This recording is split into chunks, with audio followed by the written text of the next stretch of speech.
We're going to continue in our study of the Gospel of Matthew. And so if you've got a Bible, why don't you turn to that or get your phones out and look at your apps. And we're in Matthew 11, Matthew chapter 11. And we're sort of near the end of that at verse 28. In fact, we're really at the end of it.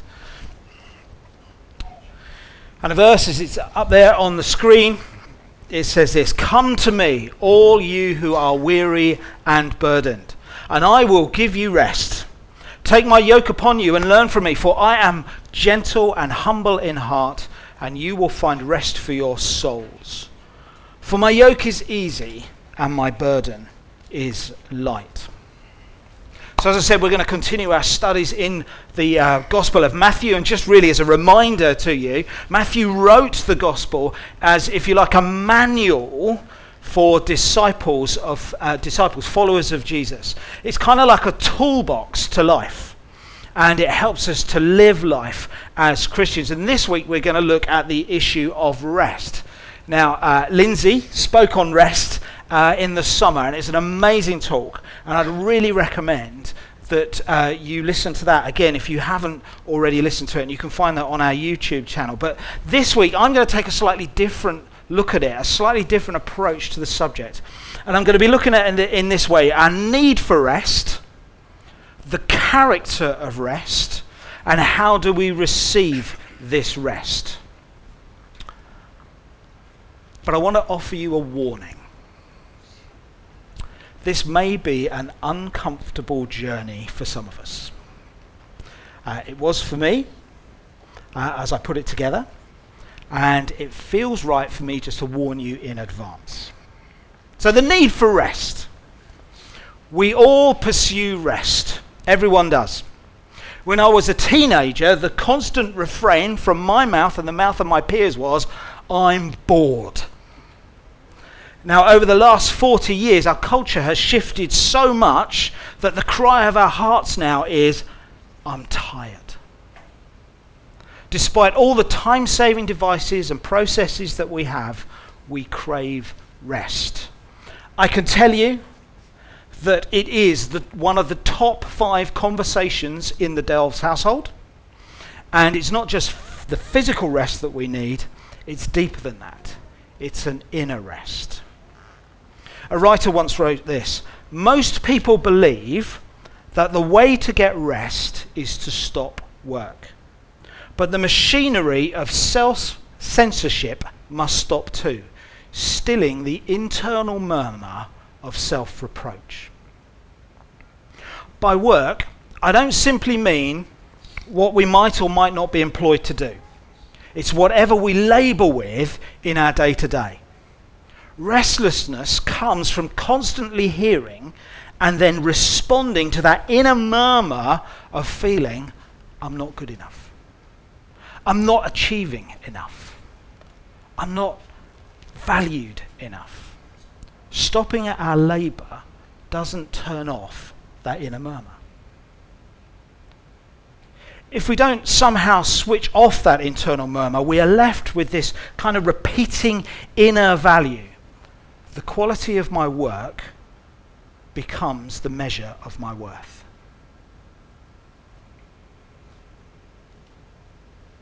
Therefore, we work because it has become the measure of our worth. And that is why we need rest. Not from the work, but from the pressure of the measure of the worth. So if that is why we need rest, what's the character of this rest? So again, just let me reread it. "Come to me, all you who are weary and burdened, and I will give you rest. Take my yoke upon you and learn from me, for I am gentle and humble in heart, and you will find rest for your souls. For my yoke is easy and my burden is light." Now this is where it gets uncomfortable. Because what Jesus says is so counterintuitive to our modern sensibilities. He can't actually make a more outrageous statement. "Take my yoke upon you and learn from me."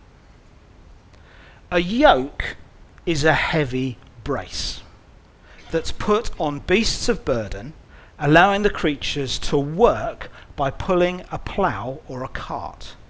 It makes it possible for them to do hard work. So think about this for the moment. To find rest, Jesus' teaching is astounding. He says, yoke yourself to me. All teachers in Jesus' day had disciples. And the phrase used for a disciple following a teacher was, you become yoked to them. It's not like going to school or day release. It's about literally following your teacher, living with them, eating with them, serving them. The teacher dominated their life. That's why to be yoked makes sense as a phrase. You were connected to your teacher and bore his burden with him. It's a serious decision to be yoked to your teacher. So what is Jesus actually saying? Well, Jesus is saying this. I want you to give up everything. To center your whole life around me. To give up your own sense of self-determination. And let me dominate your life. That's how you'll find rest for your soul. If he had just said, come to me, we would expect and be happy to embrace an experience of rest, a sort of magical release of the weariness of body and soul. And if we're honest, when we read that, that's actually what we want. But he says something very different. He says, give up your own sense of self-determination, let me dominate your life, and that's how you'll find rest for your soul. Take my yoke upon you. Now, if you're anything like me, you're probably squirming in your seat at this moment. You see, I suspect like me, you've been brought up to think you must not give authority of your life to anyone. You must be the master of your own destiny. You must determine what is right and wrong. You need to be free. That is the narrative of our culture. Your choice is king. So this is why Jesus' words are so counterintuitive. Jesus says you'll never get that rest unless you let me be the master, unless you make me Lord of your life. So let's just consider this bold statement a little closer. Buckle up, it gets worse. But before it gets worse, let me give you some encouragement. The emphasis of what Matthew records is not on the yoke, but on whose yoke it is. Remember, we're already burdened. That's why Jesus says, come to me, all you who are weary and burdened, and I will give you rest.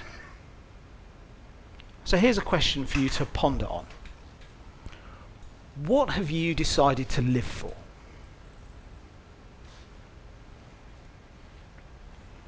What do you live for? Whatever you have decided to live for is what you are yoked to. What do I mean by that? Well, if you have a goal in life, then to pursue it, you need to connect yourself, attach yourself to that goal to do the hard work of achieving it. You yoke yourself, sometimes consciously, sometimes unconsciously, to your goal, to whatever you are living for. Now let's just take the statement we heard before and tweak it a bit. The quality of my goal in life becomes the measure of my worth. You can apply this to whatever you are living for. Let me give you an example from my life. What's my example? Church. The quality of my church becomes the measure of my worth. That's the uncomfortable truth that I face. I'm yoked to Hope Church. I'm passionate for it to be all it can be, but there's a shadow side to that passion. There is a burden. My worth, who I am, is in many ways determined by the quality of the church. When I get super weary, 9 times out of 10, that's why. I'm restless because I'm constantly striving to make church as good as I would want it to be in one area or another. Because of course it's a reflection of me, isn't it? What is it for you? The quality of my relationships becomes the measure of my worth. The quality of my career becomes the measure of my worth. The quality of my children becomes the measure of my worth. The quality of my housekeeping becomes the measure of my worth. The quality of my looks becomes the measure of my worth. You are not independent. You are living for something else. You are yoked to it. And Jesus invites us to lay down that yoke, your yoke, and take on another yoke, his yoke. Jesus offers a different yoke, his yoke, and by that what he is saying, the only way to be truly free is to let me be your master. Because otherwise something else will be and you won't be free. You'll be yoked to something else and it will constantly demand more of you. But if you take my yoke upon you, I'll forgive you when you fail me and I'll satisfy you when you embrace me. Now the discomfort comes because there is something inside of us all that will resist the notion that being a Christian means yoking yourself to Jesus. The inner voice will be saying, I need to be free, not burdened. But you're already burdened by whatever you are choosing to live for. And it's exhausting you. That's the uncomfortable truth. So in my case, Jesus invites me to lay down my yoke of church and take on his yoke. But how do I do that? How do we get rest? Well, the key to answering that question can be found a few verses earlier in your Bibles. So verse 25 says this. At that time Jesus said, I praise you, Father, Lord of heaven and earth, because you have hidden these things from the wise and learned, and revealed them to little children. Yes, Father, for this is what you were pleased to do. Now, revealed them to little children is picture language. It's a metaphor rather than literal statement. The way to faith is often described in the Bible by Jesus as the approach of little children. There are two characteristics of how to engage with the Christian faith that are revealed in the nature of little children. Helplessness and confidence that they are loved. Helplessness and confidence that they are loved. Little children know that they are helpless. They act helpless, and in many ways, they really are helpless. For example, they demand to be carried when they are tired. As a father of twins, I can tell you, I am indelibly scarred by the fact that at most points, the twins often ask to be carried at the same time. One of the hardest aspects of becoming a Christian is admitting you are helpless. It's a hard thing to swallow your pride. To get to the point where you need grace, the undeserved gift of rescue, where you can say to yourself, I can't pull myself together, I can't save myself, I can't pay off my debt, I am spiritually helpless. That's an extremely hard thing for modern people to say. But secondly, little children are extremely confident that they are loved. Sometimes children can be a pain. I'm looking at all the parents. In the same sentence, they can say, I want this, and then say, I don't want this. Sometimes it can feel like they are conspiring to ruin your life. If you're a parent, you know that no matter how much of a pain they have been, they can turn towards you and give you that look because they naturally assume that you love them. Many people do come to the point where they can admit they need rescue, but then stumble because they cannot assume that they are loved. And that is why I am gentle and humble of heart is critical to understanding this passage. Jesus could have come in strength, but he chose to come in love. He chose to dwell amongst us in gentleness and humility. He did not come in strength to bring your judgment, because if he did, no one would pass. No, he came in love, in gentleness and humility, not to bring judgment, but to bear your judgment, so that he could save you. John 3:17 says this, "For God did not send his Son into the world to condemn the world, but to save the world through him." The cross is the great declaration of Jesus' love for you. It is in that single act that we can base our assumption that we are loved. So we can receive this rest by having the attitude of little children, admitting we are helpless and assuming we are loved. This attitude immediately counters the need to measure your worth. Ultimately, you're worth dying for. That's been done for you because you are loved so much and yet helpless to do anything about it. So out of love, Jesus does so in our place, and the understanding of that liberates you to turn off the inner voice that constantly murmurs, "You are not good enough." Because you are.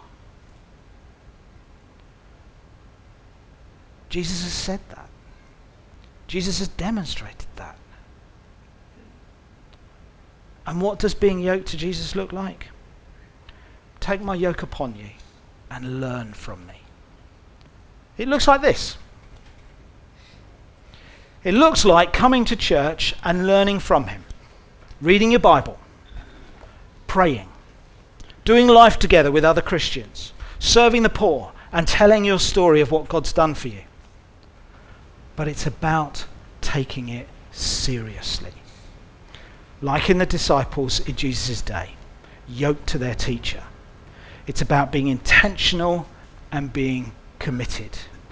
You can't be half-hearted about being a Christian. To be yoked takes effort to learn from him. But he is gentle and humble, and his promise is rest for your soul. Jesus did not go to the cross at rest. In the Garden of Gethsemane, he sweated blood in his agony. On the cross, he cried out, my God, why have you abandoned me?" Why? Because Jesus had no rest on the cross. He was experiencing the ultimate restlessness because God was abandoning him. He became nothing, worthless, discarded, and rejected. That is the penalty we deserve. And he took it on our behalf. He experienced agonizing restlessness so that he could win for us the promise of rest. Harmony, peace, worth. He gives that to us. We can't win it. We can't earn it. And we certainly can't work for it.